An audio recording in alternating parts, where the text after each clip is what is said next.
Everyone, in this tutorial I'm going to show you how to separate audio data from two channels. So in case of stereo wave files there are two channels and how we can separate data and how to plot that data using Python.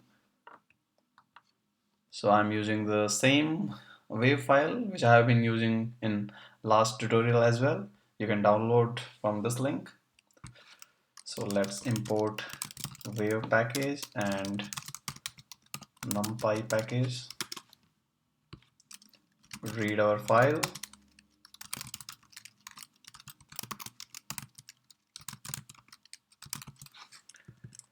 and access the basic information. So we are going to access the sampling rate,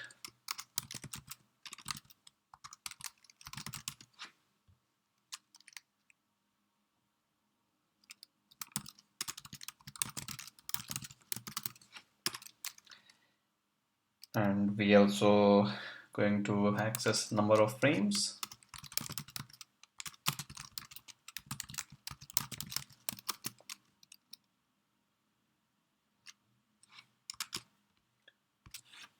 okay. So this file is actually having two channels.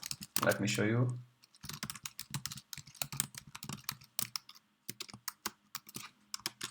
So the number of channels are two. That means whenever a sample is collected, each sample is having two values. So first value from first channel, second value from second channel. So while reading that kind of data, how we can separate for each channels.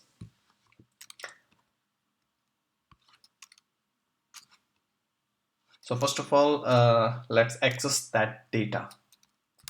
So we will access all the sample data, audio sample data from the wave file, and how we can do that. We can use this function read frames. So in this function, it requires one argument. So if you specify a number, let's say 1, in that case, it will access only a single frame. If you specify 2, it will access 2 frames. But in case if you don't know how many frames are there, one way you can access the number of frames, which we have done here.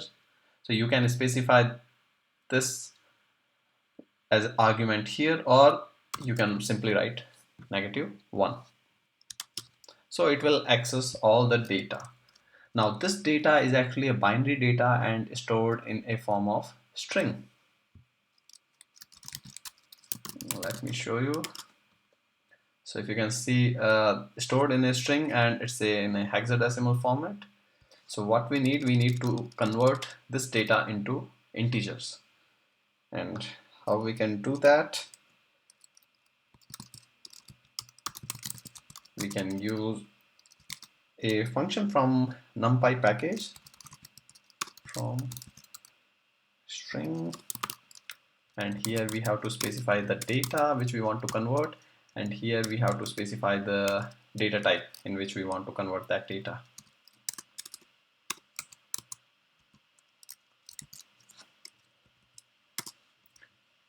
Okay, so the thing is that if you are also getting this deprecation warning, it's fine to use, but if you don't want to see it, you can simply use this function from buffer.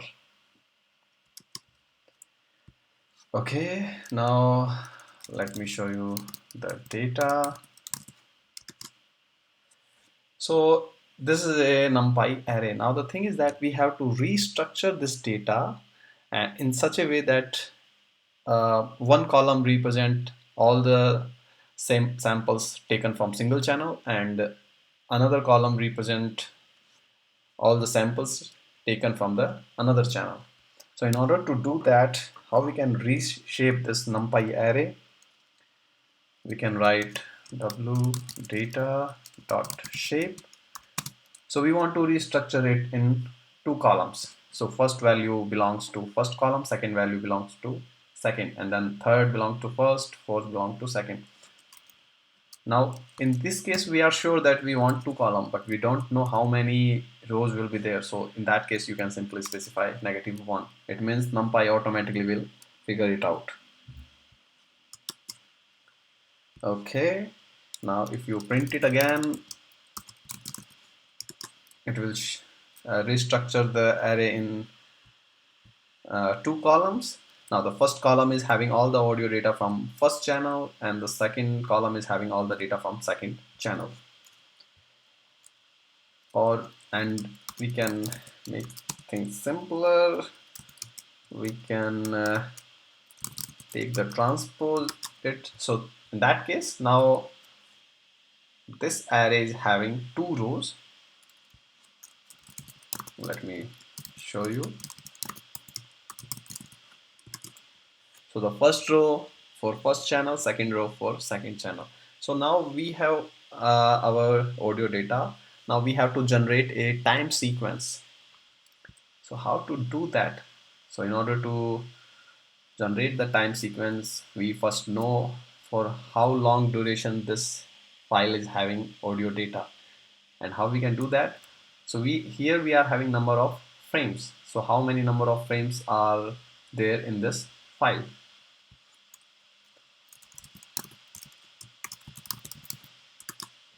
So there are 58,879 frames. And what was the sampling rate? So this was the sampling rate, and this it means 44,100 samples were taken in 1 second.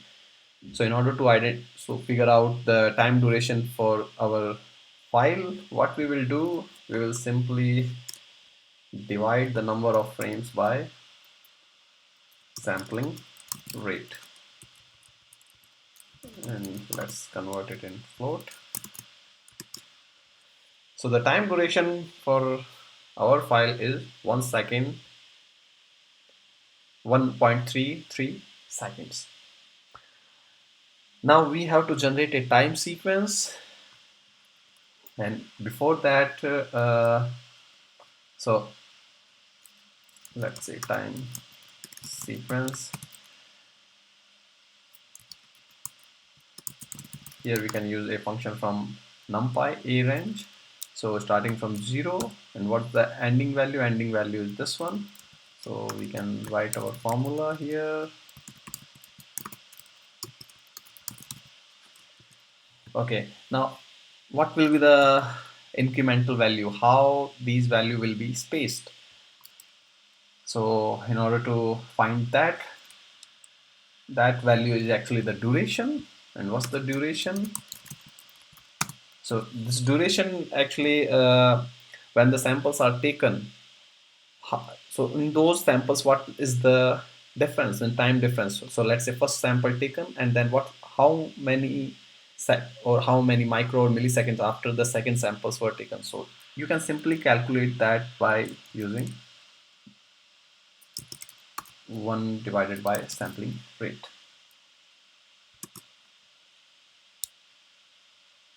Let me convert it in float as well.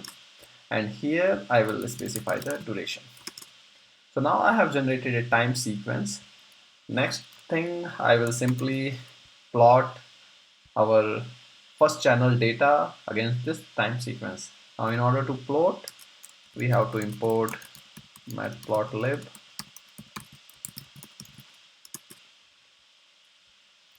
and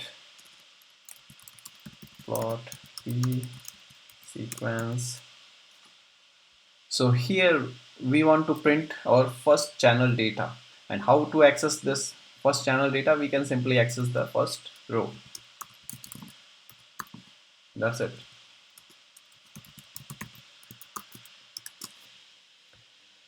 So this is the visualization of the audio sample data from first channel.